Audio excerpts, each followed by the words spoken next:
অবশেষে জানুয়ারির বেতন পেতে যাচ্ছে 3.5 লাখ শিক্ষক কর্মচারী। আসলে এতদিন যে বেতন ভাতা দেওয়ার কথা ছিল শিক্ষক কর্মচারীদের দীর্ঘদিন অপেক্ষা থাকার পরে সেটি কিন্তু আবারও দিতে যাচ্ছে সরকার। আসলে সেই বিষয় নিয়ে থাকছে আজকের নতুন ভিডিও। তো এই গাইজ ভিডিওটি না টেনে সম্পূর্ণ ভিডিওটি শুরু থেকে শেষ পর্যন্ত দেখার অনুরোধ রইল। দ্য ডেইলি একটা ক্যাম্পাস গণমাধ্যম থেকে নেওয়া এই নিউজটি আসলে এটি প্রকাশ হয়েছে 26 ফেব্রুয়ারি 2025-এ। তাই গাইজ আমরা আমাদের মূল ভিডিও চলে যাচ্ছি, সেখানে কি বলা হয়েছে। অবশেষে জানুয়ারি মাসের বেতন পেতে যাচ্ছে বেসরকারি এমপিভুক্ত শিক্ষা প্রতিষ্ঠান কর্মরত শিক্ষক কর্মচারীরা। শিক্ষা মন্ত্রণালয়ের বাজেট শাখা থেকে তাদের জানুয়ারি মাসে বেতন ছাড়ের অনুমোদন দেওয়া হয়েছে। আসলে তাদের এই বেতন ছাড়ের অনুমোদন দিয়েছে এমপিভুক্ত শিক্ষক কর্মচারীদের, যে বেসরকারি প্রতিষ্ঠানগুলো যারা আছে তারা কিন্তু দ্রুত সময়ের ভিতর বেতন পাবে সেটি জানিয়েছে। এমন এক বিজ্ঞপ্তিতে বাজেট লিউজার্ড ইন্ড জান্নাত স্বাক্ষরিত এই বিজ্ঞপ্তিতে বেতন ছাড়ের অনুমোদন দেওয়া হয়।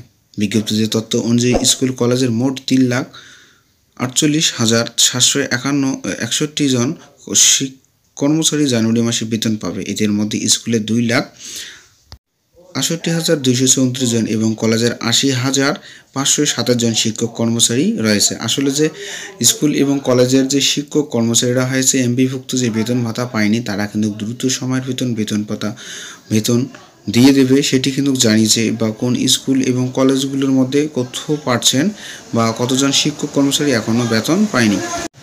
বিজ্ঞপ্তিতে বলা হয়েছে বেসরকারি শিক্ষা প্রতিষ্ঠানসমূহ স্কুল ও কলেজের এমপিভুক্ত শিক্ষক কর্মচারীদের জানুয়ারির আংশিক লন্ড এক মূল বেতনের 6% অবসর ভাতা এবং তহবিল চাঁদা বাবদ কর্তন এবং 48,30,56,705 টাকা ইএফটির মাধ্যমে ছাড় করা হবে। আসলে তাদেরকে এবং আংশিক যে এক মূল বেতন 6% অবসরপ্রাপ্ত তহবিল যে আছে সেটি কিন্তু তারা কর্তন করবে।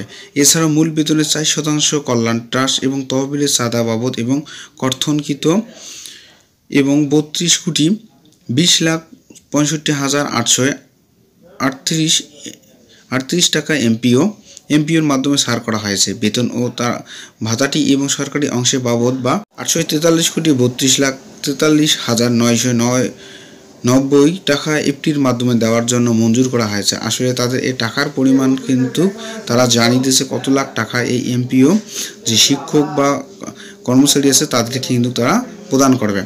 নাম প্রকাশিত এবং রাখা সত্ত্বেও মাধ্যমিক ও উচ্চশিক্ষা অধিদপ্তর এক কর্মকর্তা দ্য ডেইলি ক্যাম্পাসকে বলেন, তারা এমন একটা গণমাধ্যমকে জানান যে বেতন ভাতা ছাড়ের অনুমোদন রয়েছে। এমন একটি চিফ অ্যাকাউন্ট এবং অফিসারের কার্যালয়ে পাঠানো হবে। সেখান থেকে বাংলাদেশের ব্যাংকের মাধ্যমে শিক্ষক কর্মচারীদের বেতন ছাড় হবে আজ বুধবার। এমন তারা এক গণমাধ্যমে বা যে বৈঠক ছিল সেখানে কিন্তু জানিয়েছে এমপিভুক্ত শিক্ষক কর্মচারীরা দ্রুত সময়ের ভেতর বেতন ভাতা পেতে যাচ্ছে।